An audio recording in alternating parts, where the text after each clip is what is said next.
अस्सलामुअलैकुम वरहमतुल्लाहि वबरकातुहू। GPP 152 की तरफ से पाकिस्तान मरकज़ी मुस्लिम लीग सोशल मीडिया पे किसी भाई ने टिकट होल्डर राणा मोहम्मद आसफ से रब्ता किया था और ये वाक़या, ये सारी बात उनके इल्म में आई कि यहाँ से पुल टूटा हुआ है। तो उनकी खुसूसी तरगीब पर उनके कारकुनान इस वक्त ये पुल की मरम्मत का काम कर रहे हैं। अल्लाह तमाम भाइयों को जज़ाए खैर अता फ़रमाए। हमारी सियासत ही खिदमत इंसानियत है। हारने जीतने से कोई फ़र्क नहीं पड़ता।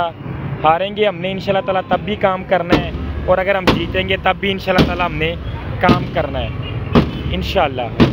हमें ये बिल्कुल नहीं देखना चाहिए कि हुकूमत क्या कर रही है, यहाँ का MNA MPA क्या कर रहा है, अदारे क्या कर रहे हैं, वो पुल मरम्मत कर रहे हैं कि नहीं कर रहे। इंशाल्लाह ताला जो हम कर सकते हैं हमने इंशाल्लाह ताला वो काम करना है। हमारे अमीर मोहतरम ने भी हमें यही सिखाया है, और हमारी जो जमात का मंशूर है कि हमारी सियासत ही खिदमत इंसानियत है।